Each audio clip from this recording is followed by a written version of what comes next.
सभी हमारे संगठन के, पार्टी के सभी सम्मानित कार्यकर्ता बंधु, मेवाड़ की धरती पर, श्री द्वारिकाधीश की धरती कांकरोली, यहाँ पर सभी विद्यमान सजग नागरिकों, ये लोकतंत्र का महोत्सव चल रहा है। इसमें सभी राजनीतिक दल, सभी विचारधाराएं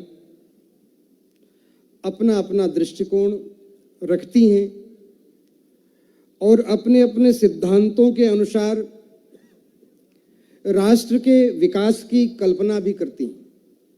उनकी अपनी नीतियां हैं और उन नीतियों के अंतर्गत वो इस राष्ट्र के विकास का सपना देखती है। पर सज्जनों, जिस विकास में सनातन धर्म को किनारे कर दिया जाए, सनातन के जीवन मूल्यों को एक तरफ रख दिया जाए, उस विकास को लेकर हम करें क्या?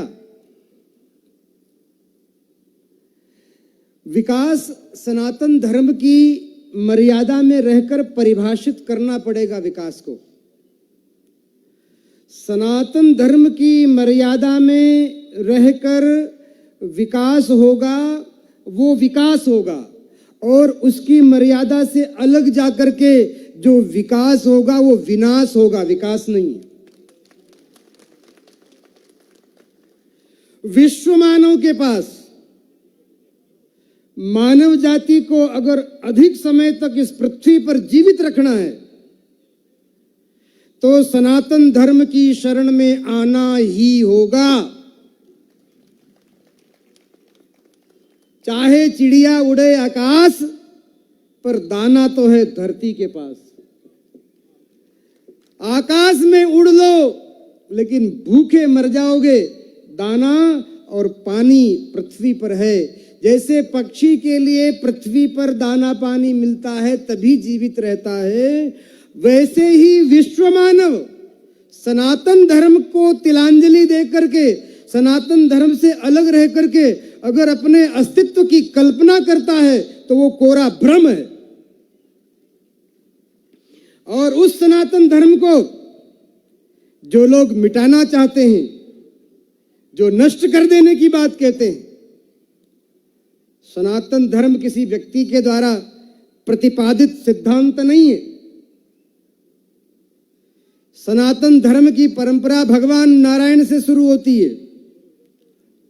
नारायणं पद्म भवम वशिष्ठम शक्तिम च तत्पुत्र पराशरम च व्यासम सुखम गौड़ पदम महांतम गोविंद योगींद्र मथाश्च शिष्यम तम त्रोटकम वार्तिक कार्यमन्य अस्मद गुरो संतत मानतोस्मि। भगवान नारायण से परंपरा शुरू होकर के शिष्य प्रशिष्य के रूप में आज तक हमारे आचार्यों के रूप में ये परंपरा अविच्छिन्न अक्षुण्य रूप से चली आ रही है। इसको तो बड़े बड़े लोग महाराज हूण आए, शक आए, यवन आए, मुगल आए, अंग्रेज आए, वो नहीं नष्ट कर पाए तो नालायकों तुम क्या नष्ट कर पाओगे?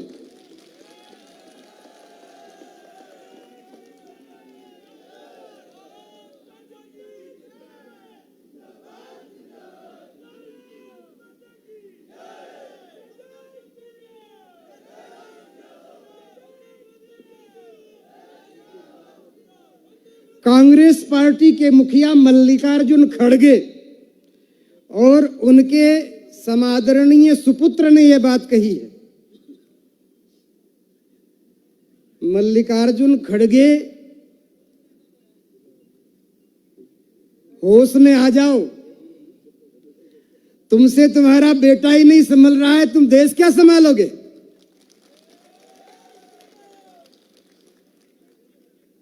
सनातन धर्म युगों युगों से चली आ रही, जिसने करोड़ों वर्षों से मानव जाति को जीवन जीने का विज्ञान सिखाया है। हम भारतीय जनता पार्टी का समर्थन क्यों करें?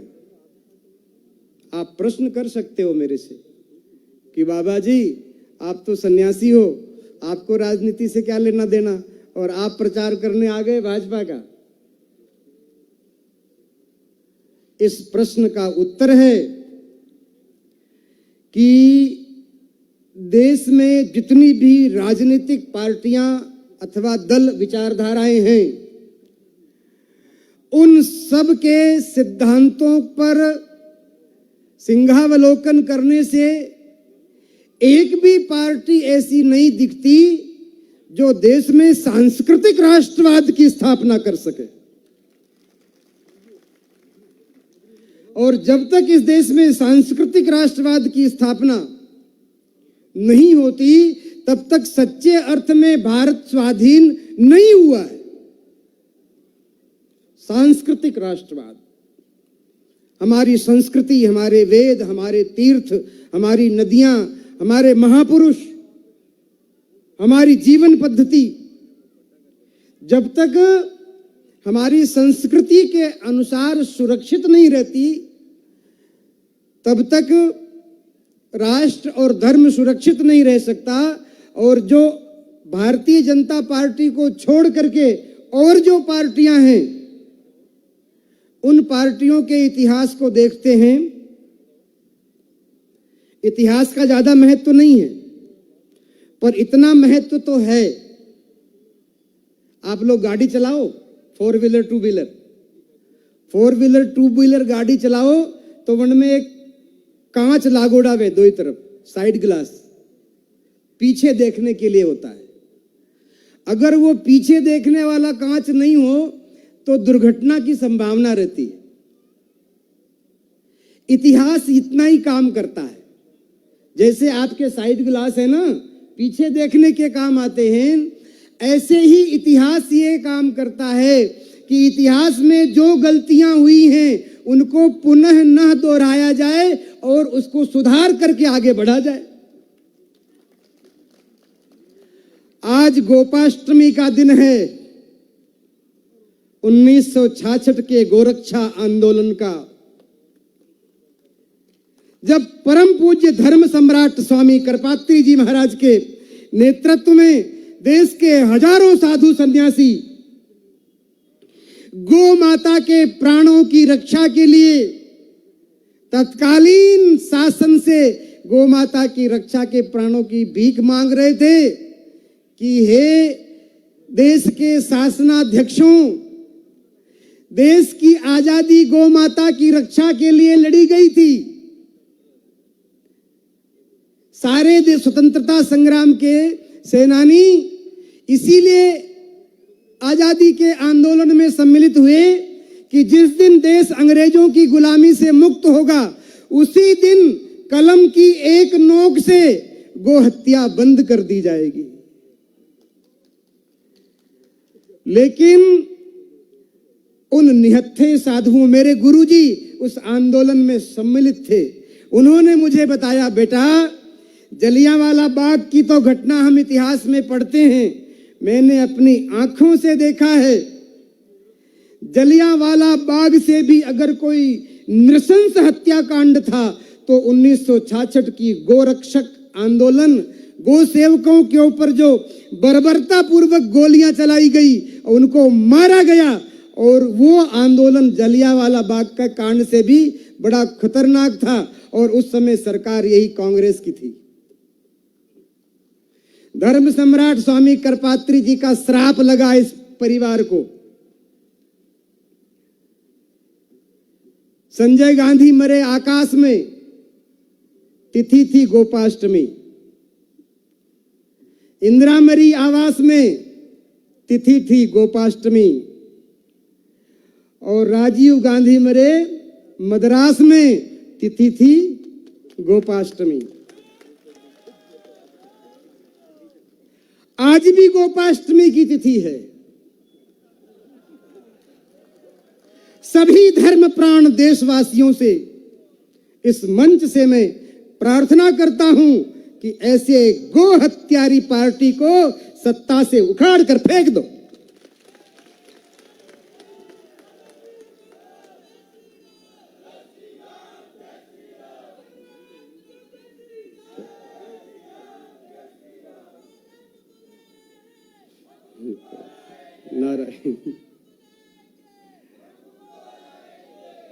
नारायण।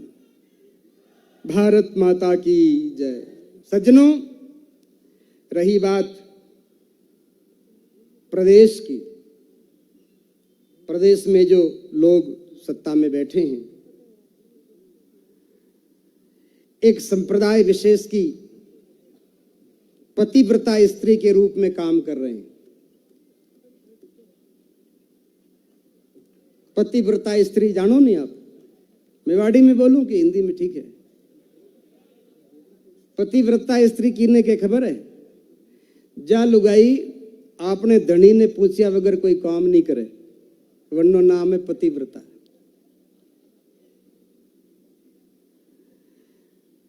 एक संप्रदाय विशेष के लोगों की पतिव्रता स्त्री के रूप में ये कांग्रेस सरकार या प्रदेश में कार्य कर रही है। बहुसंख्यक हिंदू समाज, क्या कहें महाराज, एक दो दृष्टांत हो तो गिनाऊं। एक बालक उदयपुर में कन्हैयालाल, एक पोस्ट को आगे पीछे किया था उसने, पोस्ट बनाया नहीं था, और उस पोस्ट को खाली फॉरवर्ड करने के कारण इन कट्टरपंथियों ने, जिहादियों ने उस बालक की गला रेत कर हत्या कर दी गई। और उसकी हत्या हुई तो कांग्रेस सरकार ने 5 लाख रुपया उसको मुआवजा दिया। और जयपुर में एक ही समुदाय के लोग, पता नहीं एक्सीडेंट हुआ कि लड़के मरे, 50 लाख रुपया, हाईवे के ऊपर ऑन रोड एक दुकान और एक परिवार को सरकारी नौकरी। मृत्यु में भी तुम भेद कर रहे हो भैया। हिंदू मरे, बहुसंख्यक मरे तो उसके लिए अलग मानदंड, और अल्पसंख्यक मरे तो उसके लिए अलग मानदंड। ये कैसे चलेगा? और फिर भी चाहते हो कि राजस्थान की जनता तुमको पुनः वोट देगी और तुम्हारी सरकार बनाएगी। किस गलतफहमी में बैठे हो? एक नहीं महाराज, अनेक ऐसे दृष्टांत हैं। जिस तरह से ये पूरे पिछले 5 सालों में 3.5 साल तो ये आपस में लड़ते में बिता दिया इन्होंने, अपनी कुर्सी बचाने में। सरकार नहीं चलाई, कभी पायलट नाराज, कभी कोई नाराज, कभी कोई मंत्री, और कोई मंत्री लाल किताब लेके आता है, बोले मेरे पास लाल किताब है, बाद में बताऊंगा। किताब का तो नाम है लाल किताब, पर उसमें सब काला ही काला है। और वो काला जिस दिन खुलेगा उस दिन कौन कौन जेल जाएगा पता नहीं है, जल्दी खुलेगा। सज्जनों, विधानसभा की सीट दीप्ति महेश्वरी, किरण दीप्ति महेश्वरी। किरण जी हमारे बड़े प्रेमी थे, बड़ी श्रद्धा रखने वाले थे, वो बालिका भी हमसे परिचित है। उसकी क्या कहें, जब देश में प्रदेश में कांग्रेस की सरकार थी, सत्ता उसकी थी, तब उसने सीट निकाल ली, तो अब तो परिवर्तन चाह रही जनता, अब क्या दिक्कत है?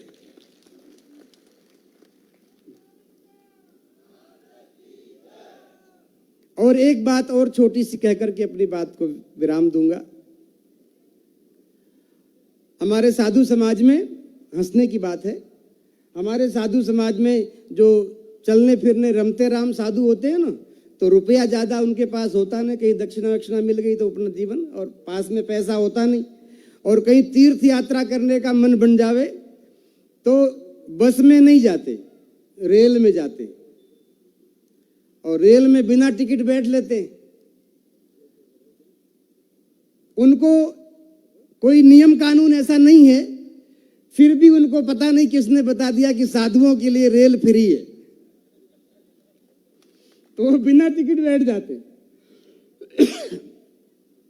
बिना टिकट बैठ जाते, और फिर रास्ते में टीटी आता है, महाराज टिकट, तो बोले जय सिया राम।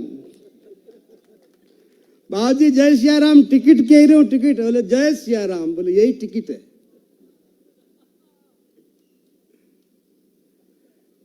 तो कुछ लोग तो टिकट से जाते हैं और कुछ बिना टिकट। साधु लोग तो बिना टिकट चलते थे, सुना था। पर हमने देखा है, सुना है कि कुछ लोगों को तो पार्टियों ने टिकट दिया है तो टिकट से लड़ रहे हैं, और कुछ लोग बिना टिकट ही दौड़ रहे हैं।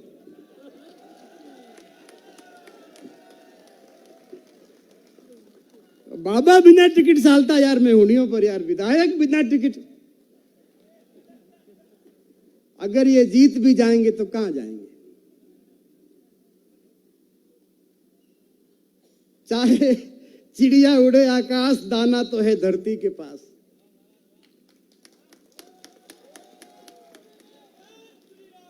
इसलिए खूब सावधानी से सोच विचार करके, आप देश के सजग नागरिक हैं और आपका कर्तव्य है। आप अनेक प्रकार के लुभावने वादे किए जा रहे हैं, भोजन के पैकेट बांटे जा रहे हैं। फोटो बड़ा सुंदर है उसके ऊपर, हमने देखा है। थैला जो आता है ना, उस थैले के ऊपर फोटो बड़ा सुंदर बनाया है, अंदर भले कचरा भरा हो।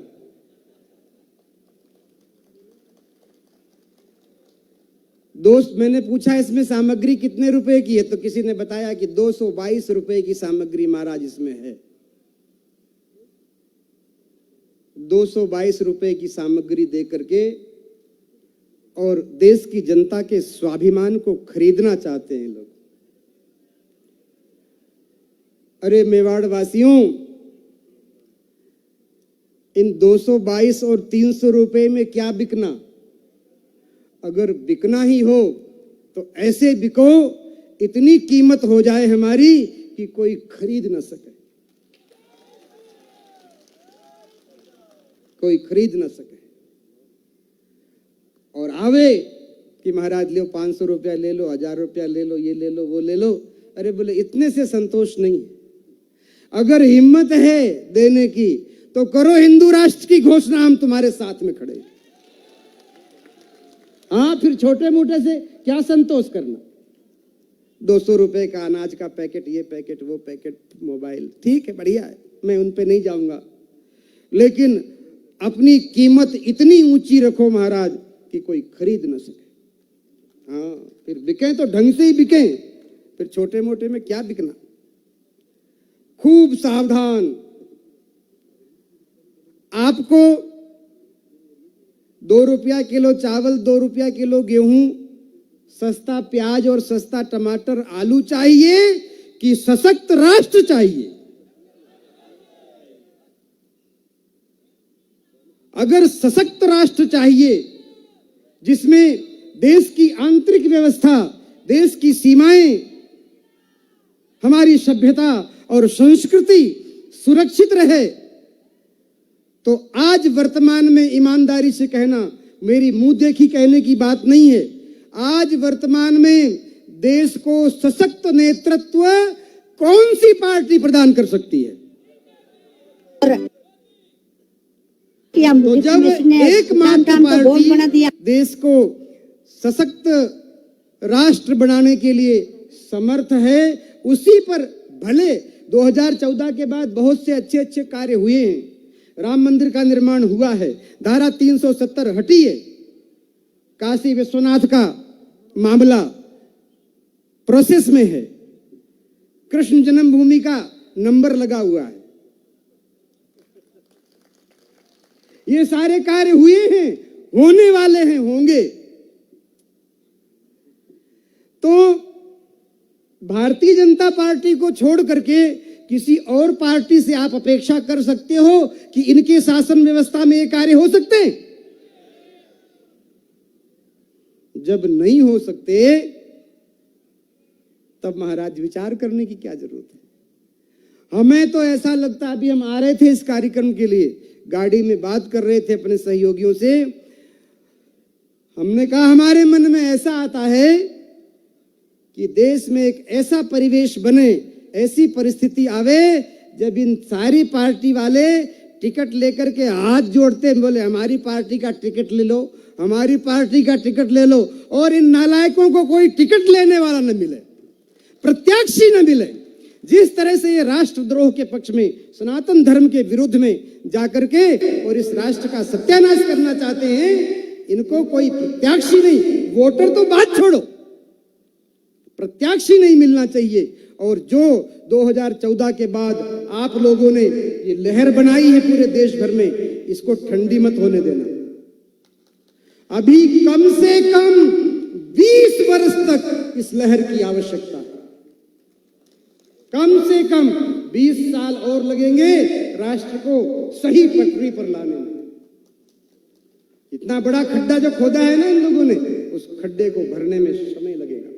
इसलिए बहुत अच्छे अच्छे कार्य हुए हैं और भी होने हैं, और अपेक्षा है कि नहीं हुए हैं तो होंगे, लेकिन और नाजोगांव तो कहीं अपेक्षा ही नहीं कर सका। तो भैया सबने खूब विनम्र प्रार्थना है, आप लोग सब लोग संकल्प लीधो है कि मैं भारतीय जनता पार्टी ने विजयी बनाऊंगा। दीप्ति महेश्वरी हमारी बड़ी प्यारी दुलारी लाडली बिटिया है, उसको आशीर्वाद दें, अधिक से अधिक संख्या में मतदान के दिन घरों से बाहर निकलें, लोगों को निकालें, वोट दें, आशीर्वाद दें, और भारत में सांस्कृतिक राष्ट्रवाद की स्थापना करके एक सुदृढ़ राष्ट्र की स्थापना करने का मार्ग प्रशस्त करें। क्योंकि जो निर्णायक विधेयक आने वाले हैं अगली लोकसभा में, उसमें हिंदू कोड बिल भी होगा, गोरक्षा का बिल भी होगा, और वो देश की संसद की 1/3 बहुमत और आधे राज्यों की विधानसभाओं का समर्थन होगा, तब पारित होगी। तो जब राजस्थान में भारतीय जनता पार्टी की सरकार होगी तो समर्थन करेगी। यहाँ से जो राज्यसभा के सदस्य चुनकर जाएंगे वो राज्यसभा को मजबूत करेंगे। राज्यसभा, लोकसभा में तो मोदी जी आ ही रहे हैं, इसमें कोई विचार करने की बात नहीं। लोकसभा, राज्यसभा और विधानसभा, ये सब मिलकर के राष्ट्र को सशक्त बनाएंगी। इसलिए भारतीय जनता पार्टी का सहयोग करें, यही सबसे विनम्र प्रार्थना है। धर्म की, अधर्म का, प्राणियों में, विश्व का, गौ माता की, भारत माता की, नमः पार्वती पतये, हर हर हर महादेव। नारायण नारायण नारायण।